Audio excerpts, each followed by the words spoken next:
Imagine from the moment you were born, you were told you were special, that you were a prodigy and everyone expected great things from you. You lived your whole life excelling at everything you did and being the best among your peers.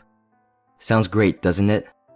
But along with this great talent comes the burden of living up to those expectations. This is the story of Gojo Satoru, a man blessed with incredible power but cursed with the weight of his own greatness. In this video, we'll explore the tragedy of Gojo Satoru, a man who despite his immense strength, faces profound loneliness, countless failures, and a relentless identity crisis. But before we get into any of that, I want to warn you guys that this video will contain spoilers post-Shibuya arc all the way up to chapter 261 of the manga. So do not continue if you don't want to be spoiled. Now that you've been warned, let's jump right into the video. Gojo's power is both his greatest asset and his most isolating curse. Just by being born, Gojo radically changed the world within Jujutsu Kaisen. Being blessed with both the 6 eyes and Limitless technique, Gojo's very presence scared evil curse users into years of hiding while also raising the power level of the future generation. In his teenage years, he had already achieved the level of special grade, a level of Jujutsu mastery that could overthrow a whole nation. Then after his battle with Toji, Gojo attained a level surpassing even the other special grade sorcerers. But with his self-proclamation of being the honored one, came along an overwhelming sense of solitude. His exceptional ability left him in a league of his own, creating a divide between him and everyone else. Kenjaku once said, Gojo Satoru is at his strongest when he's by himself. This is because anyone he partners with would only hold him back, leading him to frequently undertake solo missions. We see the curses take advantage of this weakness in Shibuya by surrounding Gojo with waves of regular civilians, beings that are even weaker than a regular sorcerer. And then in his fight with Sukuna, while you think it would make sense for all the good guys to jump the king of curses, Gojo is so far above his allies that them joining would only do more harm than good. This culmination of power and isolation is one of the reasons why the betrayal and eventual death of his best friend, Geto Suguru, struck him so deeply. During their youth, the two would spend most of their time together, whether it was attending classes, going on missions, or even goofing off. Being one of the other special grade sorcerers at the time, Geto was one of the few people who could keep up with Gojo's extraordinary abilities. The two would easily complete most missions assigned to them, and were even powerful enough to be entrusted with escorting the Star Plasma vessel. The two of them together were called the strongest. And despite eventually surpassing Geto in power, Gojo still saw him as his best friend. He was someone Gojo could call an equal, even if it was just for a moment. Thus, when Geto left, Gojo felt the profound loss of the only person he could connect with on a deeper level. And it's even worse when you add on the fact that Gojo had to end his best friend's life with his very own hands. This is a sadness that he still carries with him in present day, despite what his bubbly personality may show.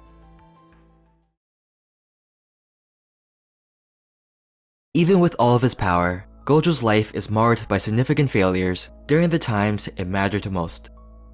Like I said earlier, Gojo was one of the 2 sorcerers entrusted with safely escorting Riko Amanai to Tengen, a mission where if he failed, it could have resulted in an unknown calamity.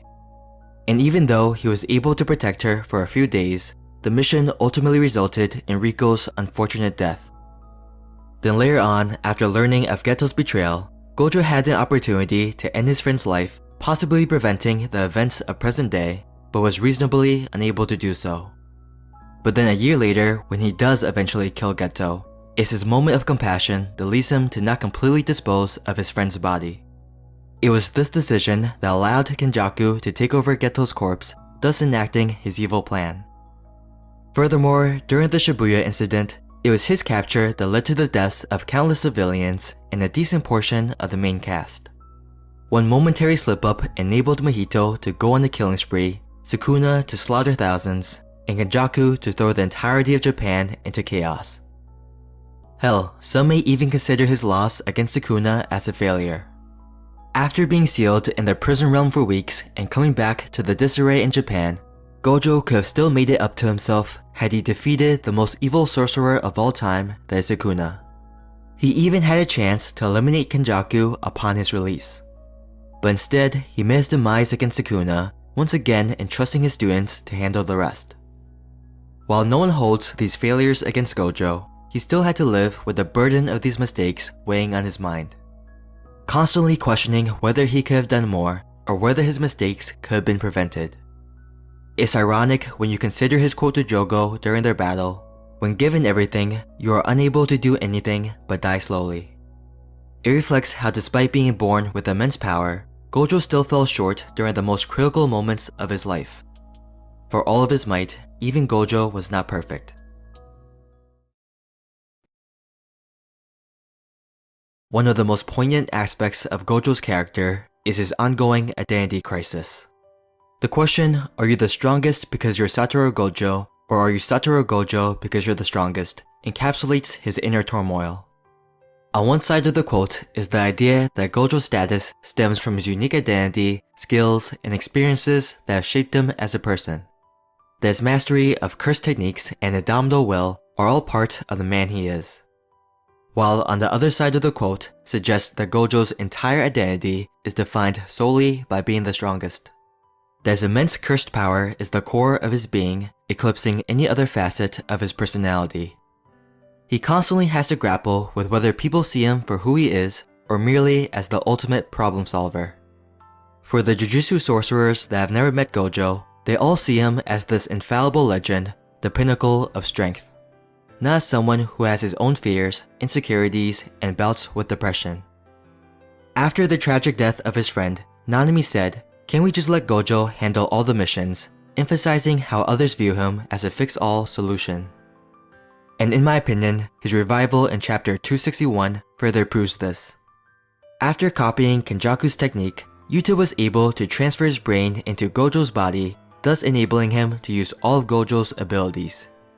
But to me, the use of Gojo's body to face Sukuna underscores how Gojo is seen more as a weapon than a person. While the main cast definitely cares for him, with Yuta even stating he had to become a monster to go through with the plan, this act reinforces the idea that there was no Gojo Satoru, only the strongest. But I will admit there's still time for Gege to prove the opposite to be true as well. If Yuta performs poorly in Gojo's body, it may suggest that Gojo's strength was uniquely his. In that case, the inverse of the quote would prove true. Gojo is the strongest because he has Satoru Gojo, not the other way around. Gojo's story is one of painful isolation, critical shortcomings, and the constant struggle for identity. Despite his incredible abilities and joyful personality, he remains a tragic figure, constantly battling depression and living up to the expectations of those around him.